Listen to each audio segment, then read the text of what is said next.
Welcome along to a very special Euros edition of the Football Fun Factory podcast. Back in the studio, the last episode, of course, filmed out in Spain in anticipation of what we hope is going to be a brilliant tournament. After an England win last night, Luke, hopes are high. Yep, great to see the team get off to a flyer. Brilliant goal by Bellingham. I think we all expect him to be a real star of the England team in this tournament, and it's so important to get off to a positive start, and that's what they've done. Second half performance wasn't brilliant, but a win's a win at the end of the day. Off to a flyer, John, were Luke's words. Do you agree? Obviously, there's been a bit of bad press almost around like the second half performance and a few negative comments and thoughts on social media, but I think a really positive start, good win. I think Serbia actually looked pretty decent. They've got some big names, some big players in there as well. So I think, to grind out a win is happy days, 3 points on the board, and looking forward to the next game. We march on. So, we all enjoy tournament football, don't we? We absolutely love it when the Euros and the World Cup comes around. But today we're discussing, should children play tournament football? A really interesting topic. It's time to put this one on trial. So in the last episode of the podcast, we were out in Spain and we had to get all of the podcast paraphernalia through through airport security, and one of those bits was, of course, the wig. Ollie, our head of content behind the camera at the moment, was stopped at airport security with the wig. Hasn't travelled particularly well, John. No, it's looking pretty crazy, mate. Looking a bit ropey, but back in the gown, back in the wig, ready to put this topic on trial. Should children play tournament football? There's an envelope for you both. For those people just tuning in for their first episode, or just a reminder, if it's been a long fortnight since the last one. These guys have now got a view on the card that talks about children playing in tournament football. They're both going to represent that view, whether they believe it or not. We're going to start with Jonny. He's going to read his out. Off you go, John. Tournament football is a serious threat to the enjoyment of the game for children. Tournament makes youth football too serious and can ruin a child's experience. Struggling to read my hand? Yeah, your handwriting's a little bit crazy, but got there in the end. So John's not a fan of tournament football. We're going to read Luke's statement out now as a polar opposite. Tournament football is key for developing the next generation of England stars. How will we win the World Cup and Euros if our players are not highly experienced tournament players? Good question. So, Jonny, you're pro-tournament football. So give us a little opening statement. I'm anti-tournament football. You're anti-tournament football, that was a good test, and you've passed. You're anti-tournament football. You're going to give us a little statement, and then Luke's going to ask you some questions. Yeah, so for me, tournament football just puts the enjoyment of children's football at serious risk and threat. When I have been to tournament football in the past to watch, whether it's been my nephew or I've gone to scout during my time at Cambridge United, it is a horrible environment for the children. The coaches are putting loads of pressure on the kids. There's a really high pressure environment for the children. The parents then get really over the top and into it about winning each game to try and get to the final, and creates this really high pressure, intense, uncomfortable environment for young children. Did you ever play tournament football when you was a little boy? Yes, I did. Did you enjoy it? No, I hated it. Really? Yeah. Why? Because just felt so much pressure from external. Just remember, guys, we're under oath, and we must represent our true views when asked questions. I played tournament football when I was younger. I didn't mind it. Yeah, I quite enjoyed parts of it. Now I've been reminded that I'm under oath. What parts did you enjoy? I think probably playing with my mates. Liked the time in between the games. It's quite a fun part of the day. Often get hot dog. Yeah, maybe an ice Between cream the games, or something. Yeah. Hog roast? Could be. Depends if there's apple sauce. No, yeah, of course. And did you win any of them tournaments that you played? Yeah, won a couple. Yeah. And are they sort of memories that you've got from your childhood of playing football? Yeah. There's a few trophies that used to go up on the shelf on the wall. Yeah. Positive memories? Yeah, some of them were positive. Right. And when you say, you mentioned your nephew, I know you love going to watch him play. Does he enjoy playing in them? Have you spoke to him about it, or does it look like he is when he's there? So some of the age groups that he's in, because he's very young, so his is technically called a festival. It's then some of the older age groups where it's then more of a tournament based, where I can see the pitches just over there, and it is really high pressure. The festival that he went to, he actually played up an age group, an upper year, and he was really nervous about it and actually didn't want to play the first game because of the nerves that he was feeling on the day. But that wasn't a tournament, that was... But that was a festival, yeah, but similar concept. And yeah. You said you sort of looked over at the other pitches where the tournament was taking place, and did it look like the kids just absolutely hated it because it was too high pressure? I think it was mixed. I think some were thriving, I think some did enjoy it, but then I think some, were upset when they lost the game. There was one or two children crying. Sorry. Okay. We'll hold it there. So we'll go to Luke. A little reminder of your statement, and then if you could share some views on it, and then Luke, Jonny will dig a bit deeper. Yeah. So tournament football is key for developing the next generation of England stars. How will we win the World Cup and Euros if our players are not highly experienced tournament players? So I think it's so important that children are put into them high pressure environments to see if they can perform. I think from my experience as a child, I used to love those summer tournaments, and it was a way of really sort of learning how to lose as well, where you would be so disappointed when you'd knocked out, you'd lose a final, lose a semi-final, but so many really important life lessons are learned from that, in my opinion, when it comes to tournament football, when it is sort of obviously the Euros over 2 weeks, but as children it's all in one day. You sort of have that tournament, and so many valuable lessons are learned from winning and losing. So obviously you had a fantastic career, Luke, and you played for young England teams, and during that time that's obviously where you played in tournaments and were abroad, and you gained loads of experience during that time. Is that right? Yeah, I was involved in tournaments.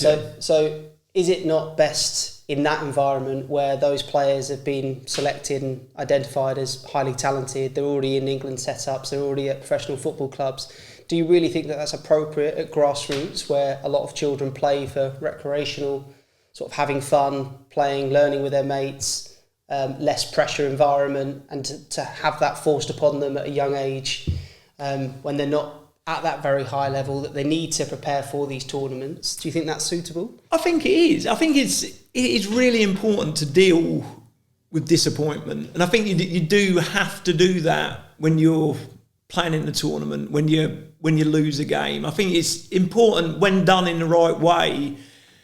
You're not going to win everything. You're not going to see success all the time in every aspect of life in general, and having that sort of, you don't want to feel it, you don't want to have that disappointment, but I think in the long run it's really positive feelings to have, and to feel a little bit of pressure sometimes, and to go and play football where it does feel a little bit different, because I think some people will enjoy it, some will find it hard, but I think they are important lessons to learn. Interesting views. Okay, so we've had a little bit of a challenge there, and I've got a very special prize down here. Both sporting your England shirts following Sunday night's victory. We'll talk about prospects of getting out of the group, prospects of winning the Euros even as our conversation develops. But the winner this week will win their very own England flag to wrap around their shoulders ahead of the big game against Denmark tomorrow. Really looking forward to that. So the winner, based on the way in which they presented their argument, the way in which they were really compellingly talking about the difference that it can make to a young child's life, this week is going to be Luke. Congratulations. Well done, Luke. Thank you very much. Flag.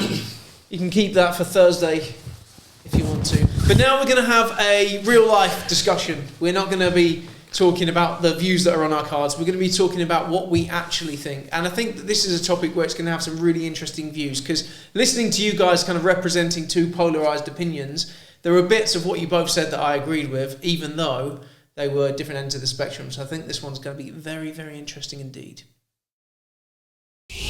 Now, I know we normally save the quickfire questions for the end of the podcast, but just got a quick one for you guys as we get going into the discussion.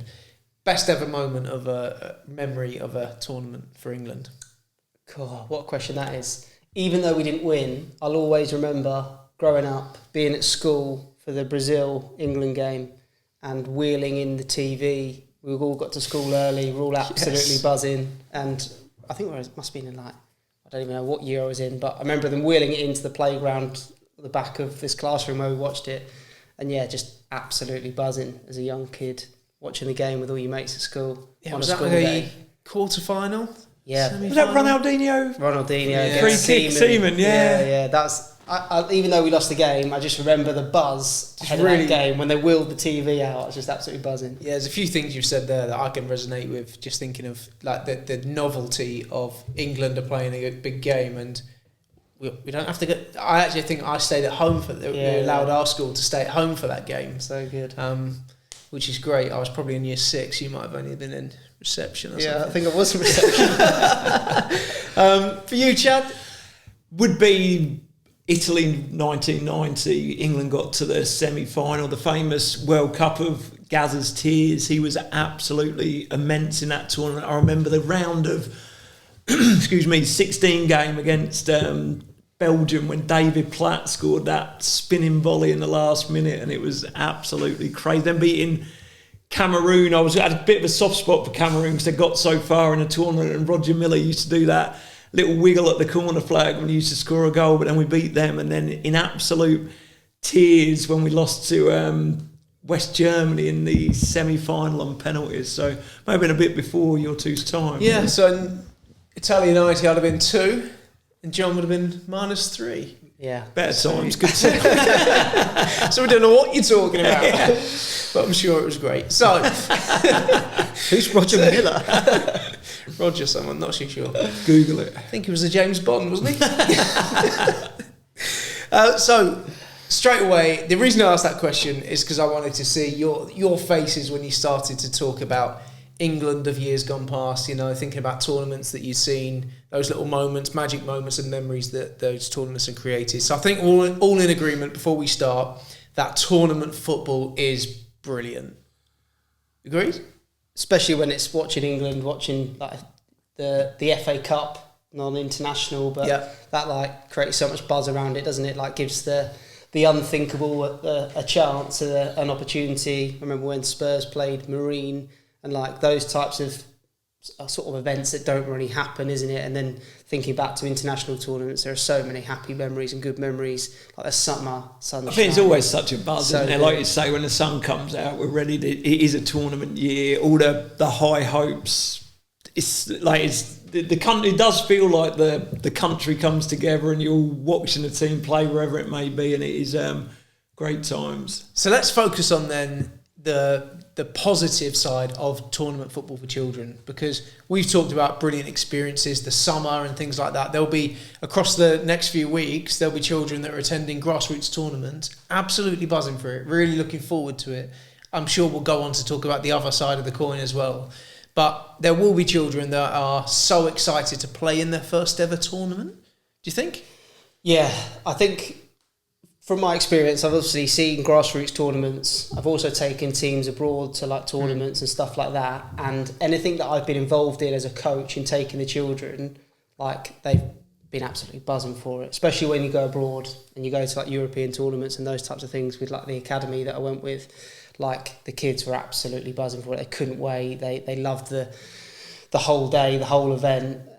Grassroots football, you probably do see a little bit more of a mix. You do see some children getting upset and it being quite a lot of stress for them. But I think, most children, I think, absolutely buzz off it. Do you think there's anything wrong with that? Like becoming upset? Because it's something that happens in life, isn't it? And being able to deal with that, you have to do it to be able to deal with it. And like I remember as a child losing games of football, being in absolute tears, but because I had positive role models, my mum, my dad, my coaches and whatnot, that was probably a massive help in developing as a person and feeling that sort of pain of losing a football I can sense that there's part of your argument today that you really believe, right? Yeah, I do believe in it. I mean, I completely agree with Johnny's side of the argument. I don't think under 6, under 7, under 8 players should be playing in competitive tournaments because they're probably not at an age where you can deal with, well, you obviously you do deal with it, but it can cause more harm than good. But I think as you do begin to get older, you do have disappointments, don't you, in everyday life, and learning to deal with them. Something that I think that football's got a great power in enabling you to be able to do that. So do you think there's a positive side to the negative experiences? Yeah, when I was thinking about what I actually genuinely think, I do think there are loads of positives, and I think if in the right environment and done well, then I think it's class. I always think back to the European tournaments that I've been on, and the way that that's formatted, it's like over 2 days. You play like the first day, and then wherever you finish in the group, you then get put into another group on the second day that's then sort of appropriate for the ability. That's when we took like the development centres away. That's how they did the tournament. So you might have a really tough day the first day, but then you're in a group with other teams that also had a tough day and lost. So it's then a similar ability. So then you do win 1 or 2 games as a minimum, like within that second day, or you've not just smashing every team. You're playing against sort of the right opponent. I've then been on academy tours where it's really intense, it's really high pressure, but the kids in that environment and the children in that environment like respond well to that. That's sort of what they're in it for almost. So they take loads of positives from that, and even the negative bits in that environment, because your coaches are trained, because the parents don't tend to be there as well. I think that's the point that you make there is completely right. The only negative experience, because every negative can turn into a positive, but the negatives come from how the children are treated by the adults around it, whether that be the coach, the parents at the side. That's where it can get out of hand. I've seen it with my own eyes get out of hand, where kids are incredibly upset, parents are shouting at the side of the pitch, and it all comes from the role models that we have around us as young people, and that's the only way that we learn how to behave. So then if they see people at the side behaving in the wrong manner, that's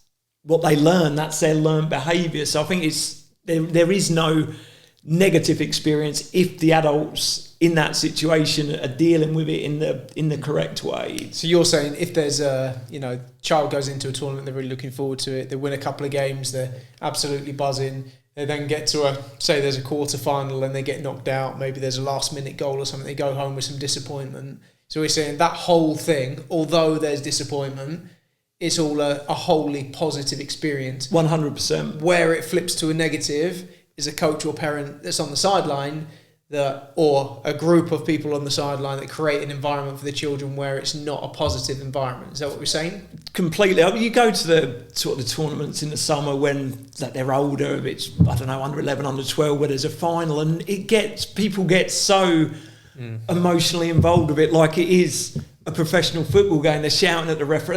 And there's too often that it goes the wrong way within summer tournaments, but there could be so much good in terms of learnings that come out of them, but I don't think we do see enough of that. When you were talking earlier about how you can have a negative experience in football, but actually you look back and draw on those experiences and in future then see that as a real positive, my mind straight away went to a year 6 school game where the ball hit my leg and just bounced in my net. I scored an own goal. First of many. Yeah. I scored 10 that season. 10 that game. But I remember that because the maths teacher, who was the football coach, then he was like, "You played really well today." Gave me loads of encouragement, and I think back, that is one of my overriding memories of playing football as a child. So I sort of think back on that positively because of the life lessons that I learned from that negative experience. So I completely agree with that. It's just such a shame, isn't it, that we sit here yet again with another topic talking about something slightly, different again. Yeah. But we're talking about parents and coaches, of which there are, let's caveat, some brilliant parents that encourage from the sidelines, some wonderful coaches that give up the time and volunteer to be a grassroots coach. But it's just that it gets to the semi-final and the last few minutes, and everyone goes wild on the sidelines, and they forget that these children are 7 and 8 years old. Yeah, 100%. And the only thing I would potentially disagree with, because I do agree that there are those experiences that are so good for the children. Obviously, if the parents and the coaches are well educated and create the right environment. The only thing I disagree with is when the tournament football means that children play less football. So, you know, like when they go for a day of at a tournament and then they play their 3 group games, whatever it may be, and then they're like done for the day.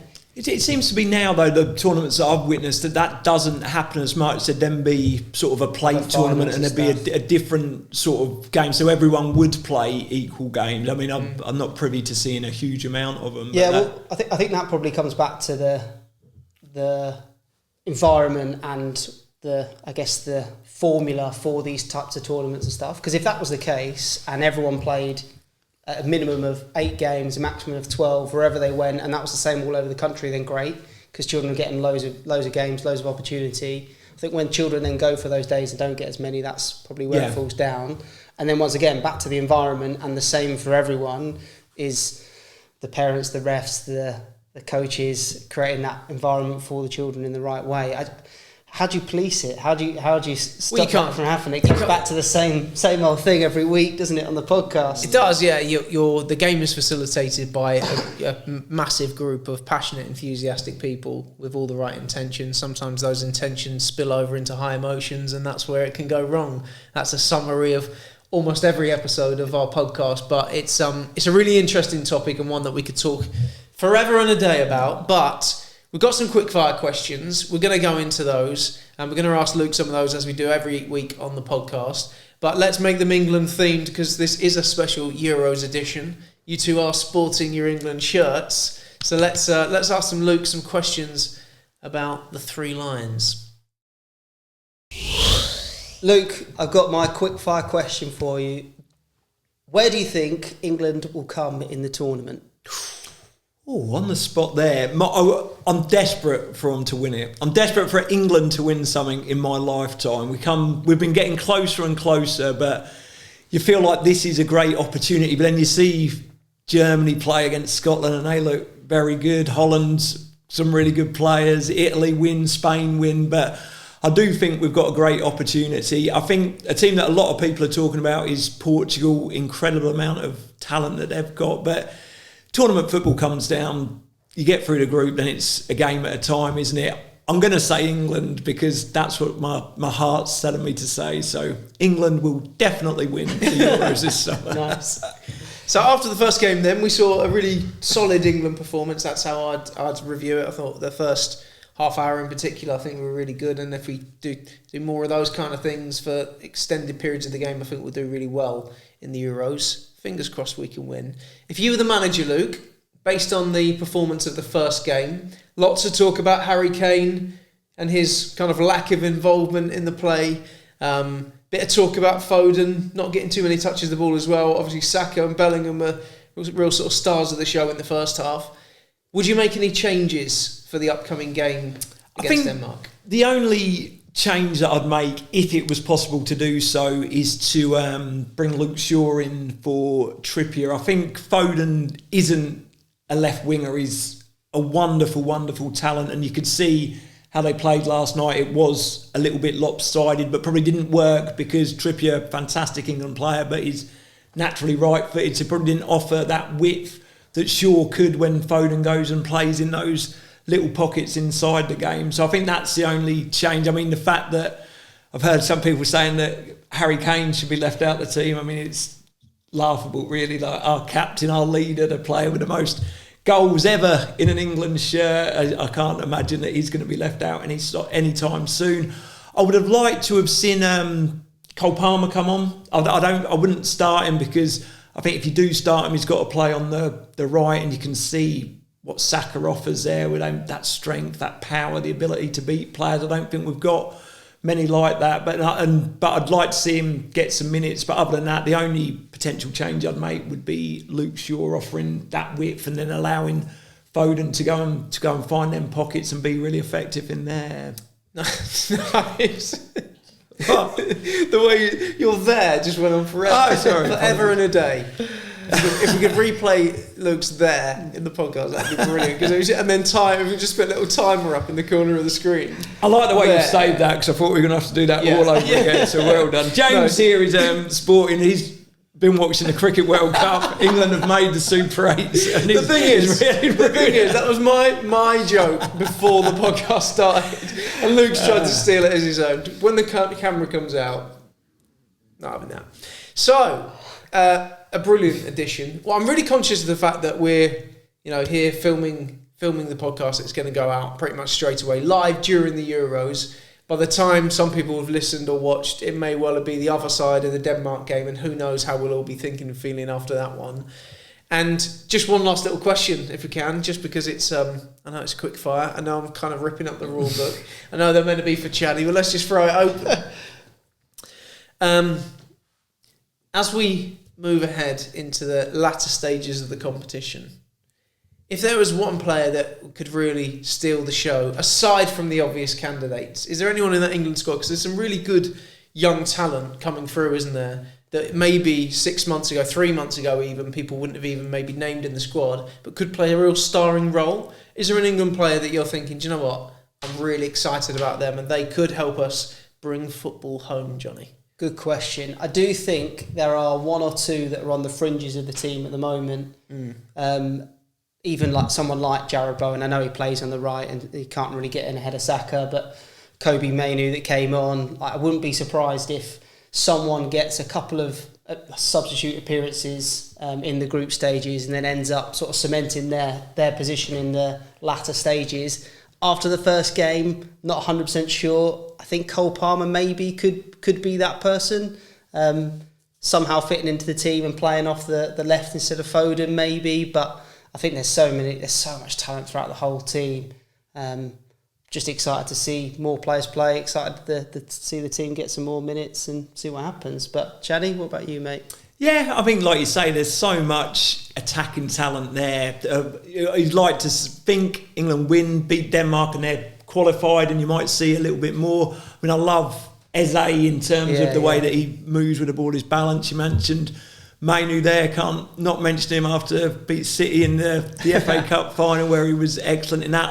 The lad Wharton as well, like brilliant central midfield play. You can't play everyone, but there's the talent there where if sort of someone gets injured, you've got people there to replace him. I was a little bit disappointed that Grealish wasn't in the squad because I think he's a fantastic player, but also someone that comes on a little bit different in what he can do. But more or less all of them I mentioned there, so I'm sure one of them will do something special. You can only pick 11. You spread your bets. What about you, Jesse? Mainoo. Yeah. I think he's a really, really, really exciting talent, and I could see that if there's a, heaven forbid, injury to one of our star players, then he could actually be someone that we could actually spin that challenge into an opportunity. What did you think of Trent in central midfield? I thought that we didn't see enough of his passing range. I just thought that when we needed, obviously we were quite direct into Harry Kane, we needed a little bit of breathing space at certain points of the game, and I thought his passing range could have then really come to the fore. Didn't really see enough of that. I don't think it's one of his best performances, but equally I would, same as Gareth, I'd definitely have him in the team. I think that's what it comes back to. If Shaw plays and keeps the width out on the left, you've got that big switch on for him to hit. Like Trippier wasn't wide enough, Foden wasn't really wide enough for him to hit that big switch enough. I think it was really hard when you talk about them expansive passing because of the way the opposition played. Obviously they were set up, they're playing England, one of the best teams. I think that could come if he stays in the team in them when you're playing a top nation, hopefully in the knockout stages, where that could certainly be a key difference in the game. Fingers crossed. Well, for those people listening in 3 or 4 weeks' time, revisiting old episodes of the Football Fun Factory podcast, hopefully football has come home. Hopefully we haven't embarrassed ourselves with our views too much on what we think may or may not happen, and we look forward to some England success. Thanks for listening. It's coming home. It's coming home. It's coming home. It's coming. Football's coming.